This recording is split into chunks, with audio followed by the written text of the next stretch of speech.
ನೋಡಿ ನಾನೊಂದು ಇದ್ಕಿದ ಬೇಳೆ ರೊಟ್ಟಿ ಮಾಡಿ ಎಷ್ಟು ತುಂಬ ಚೆನ್ನಾಗೈತೆ ನೋಡ್ದಲ್ಲ.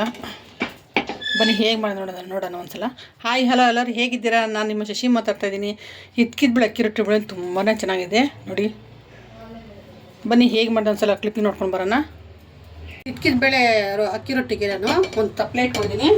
ನಾನು ಒಂದು ಕಪ್ಪು ಅಷ್ಟು ಫಸ್ಟ್ ನಾನು ಇದ್ಕಿದ ಬೇಳೆನ ಬೇಯಿಸ್ಕೊತೀನಿ. ಒಂದು 3 ಕುದಿ ಕುದ್ರೆ ಸಾಕು, ಜಾಸ್ತಿ ಬೇಡ. ಇವಾಗ ಸ್ವಲ್ಪ ನೀರು ಹಾಕ್ಕೊಳ್ತೀನಿ. ಈ ಅವರೆಕಾಯಿ ಸೀಸನ್ ಅಲ್ವಾ, ಈ ಥರ ಎಲ್ಲ ಮಾಡಿ ತಿನ್ನಬೇಕು. ನಾನು ಇದೇ ಫಸ್ಟ್ ಇದ್ಕಿದ ಬೇಳೆ ಹಾಕಿ ಅಕ್ಕಿ ರೊಟ್ಟಿ ಮಾಡ್ತಾಯಿದ್ದು. ನನ್ನ ಮಗಳು ತಿನ್ನಲ್ಲ, ಅದಕ್ಕೆ ನಾನು ಸ್ವಲ್ಪನೇ ಮಾಡ್ಕೊತೀನಿ. ಅಷ್ಟು ಉಪ್ಪು ಹಾಕ್ತೀನಿ, ಒಂದು ಚಿಟಿಕೆ ಅಷ್ಟು ಉಪ್ಪು. ಇದು ಸ್ವಲ್ಪ ಚೆನ್ನಾಗಿ ನೋಡಿ ಇದು ಬೆಂದಿದೆ ನೋಡೋಣ. ಇದು ಸ್ವಲ್ಪ ನೋಡಿ, ಇಷ್ಟು ಬೆಂದರೆ ಸಾಕು, ಇದು ರೆಡಿಯಾಗಿದೆ. ಅಕ್ಕಿ ಹಸಿಟ್ಟು ಹಾಕ್ಕೊಳ್ತೀನಿ ನಾನು ಒಂದು 5 ರೊಟ್ಟಿ ಮಾಡ್ತೀನಿ, ಜಾಸ್ತಿ ಬೇಡ. ನನ್ನ ಮಗಳು ಪ್ಲೈನ್ ರೊಟ್ಟಿ ತಿಂತಾಳೆ, ಇದೆಲ್ಲ ತಿನ್ನಲ್ಲ ಅವಳು. ನನ್ನ ಮಗಳದೇ ಒಂಥರ ವಿಚಿತ್ರ. ಇವಾಗ ಇದಕ್ಕೆ ನಾನು ಸಣ್ಣ ಕಟ್ ಮಾಡಿದಂಥ ಒಂದು ಈರುಳ್ಳಿ, ನನಗೆ ಅಕ್ಕಿ ರೊಟ್ಟಿಗೆ ತೆಂಗಿನಕಾಯಿ ತುಂಬ ಇಷ್ಟ. ಸ್ವಲ್ಪ ತೆಂಗಿನಕಾಯಿ ಚಿಕ್ಕದಾಗಿ ಕಟ್ ಮಾಡೋಂಥ ಒಂದು ಹಸಿಮೆಣ್ಸಿನ್ಕಾಯಿ, ಸ್ವಲ್ಪ ಕೊತ್ತಂಬರಿ, ಸಬ್ಬಾಕಿ ಸೊಪ್ಪಿದ್ರೆ ಹಾಕ್ಬೋದು, ನಾನು ಇಲ್ಲ ಅಂತ ಹಾಕಿಲ್ಲ. ಒಂದು ಕ್ಯಾರೆಟು. ನಾನು ಇವಾಗ ಇದಕ್ಕೆ ಸ್ವಲ್ಪ ಜೀರಿಗೆ ಹಾಕ್ತೀನಿ. ಜೀರಿಗೆ ಫ್ಲೇವರ್ಗೆ ಮತ್ತು ಜೀರ್ಣಕ್ಕೆ ನೋಡಿ. ರುಚಿಗೆ ತಕ್ಕಷ್ಟು ಉಪ್ಪು,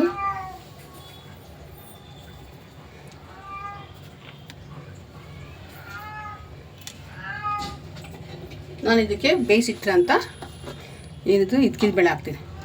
ಇವಾಗ ಇದೆಲ್ಲ ಚೆನ್ನಾಗಿ ಮಿಕ್ಸ್ ಮಾಡೋಣ. ಸಾಫ್ಟಾಗಿ ಎಷ್ಟು ಚೆನ್ನಾಗಿ ರುಚಿಯಾಗಿರುತ್ತೆ ಅಂದರೆ, ಯಾವ ಸೀಸನ್ಗೆ ಏನೇನು ತಿನ್ನಬೇಕು ಅದೆಲ್ಲ ತಿನ್ನಬೇಕು. ಮತ್ತು ಇದು ನಮಗೆ ಇನ್ನೊಂದು 1 ತಿಂಗಳು ಹೋದರೆ ನಮಗೆ ಸಿಕ್ಕೋದಿಲ್ಲ. ಅದಕ್ಕೋಸ್ಕರ ಇವಾಗ ಜಾಸ್ತಿ ಬಿಸಿ ಬೇಡ, ನೀರು ಸ್ವಲ್ಪ ಉಗುರು ಬೆಚ್ಚಗಿದೆ ಸಾಕು. ಜಾಸ್ತಿ ಬಿಸಿ ಹಾಕಿದ್ರೆ ರೊಟ್ಟಿ ಚೆನ್ನಾಗಿರಲ್ಲ ನೋಡಿ. ಇವಾಗ ಸ್ವಲ್ಪ ಕಲಸೋಣ. ಇವಾಗ ನೋಡಿ ಎಷ್ಟು ಕಲರ್ಫುಲ್ ಆಗಿದೆಯಾ ಅಂತ. ನೀರು ನೋಡ್ಕೊಂಡು ಹಾಕೋಣ. ಜಾಸ್ತಿ ನೀರು ಆಗ್ಬಿಟ್ರೆ ಚೆನ್ನಾಗಿರಲ್ಲ, ಗಟ್ಟಿಗಾದ್ರೂ ಚೆನ್ನಾಗಿರಲ್ಲ ನೋಡಿ. ಇಷ್ಟು ಉಗುರು ಬೆಚ್ಚಗಿದೆ ಸಾಕು, ಜಾಸ್ತಿ ನೀರು ಬಿಸಿ ಮಾಡಬಾರ್ದು. ಜಾಸ್ತಿ ಬಿಸಿನೀರು ಹಾಕ್ಬಿಟ್ರೆ ರೊಟ್ಟಿ ಒಂಥರ ನಾರು ಥರ ಆಗ್ಬಿಡುತ್ತೆ. ಅದಕ್ಕೋಸ್ಕರ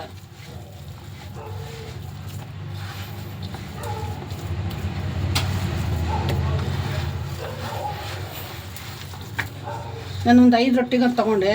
ಇದು ಒಂದು 10 ರೊಟ್ಟಿ ಆಗುತ್ತೆ.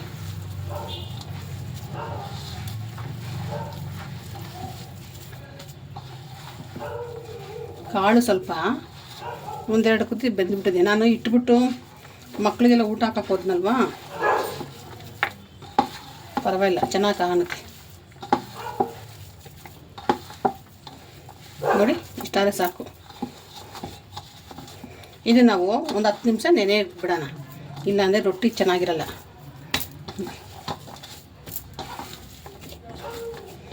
ನಾವು ಉಂಡೆ ಕಟ್ಟಿದ್ರೆ ಈ ಥರ ಬರಬೇಕು,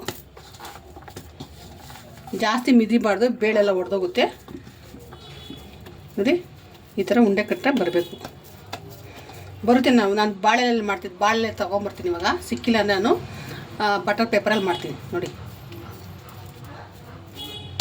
ಇದನ್ನು ಇವಾಗ ಒಂದು 10 ನಿಮಿಷ ನಾನು ನೆನೆಗೆ ಬಿಡೋಣ. ಇದಕ್ಕೆ ಸ್ವಲ್ಪ ಎಣ್ಣೆ ಹಾಕ್ತೀನಿ.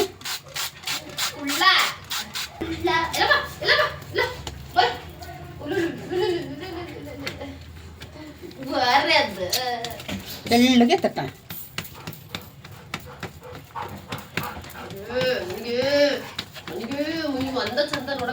ಹಾಯ್ ಗಾಯ್ಸ್, ನಮ್ಮಮ್ಮ ರೊಟ್ಟಿ ಮಾಡ್ತೀವಿ. ಏನು ರೊಟ್ಟಿ ನಮ್ಮ? ಇದ್ಕಿದ ಬೇಳೆ ಅಕ್ಕಿ ರೊಟ್ಟಿ. ಗಾಯ್ಸ್, ಇದು ನನ್ನ ಬರ್ತ್ಡೇ ವ್ಲಾಗ್ ಎಲ್ಲ ಯಾರ್ಯಾರು ನೋಡಿದ್ದೀರಾ?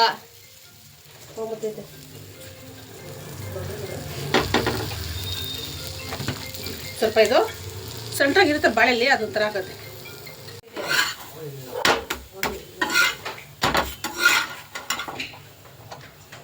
ಇದ್ಕಿದ ಬೇಳೆ ರೊಟ್ಟಿ ಎಷ್ಟು ಚೆನ್ನಾಗಿದೆ ಅಂತ ನೋಡಿದ್ರ, ಎಷ್ಟು ಸಾಫ್ಟ್ ಆಗಿದೆ ನೋಡಿ. ಮುರಿದ್ರೆ ಒಂದು ಇಡಿ ಆಗುತ್ತೆ.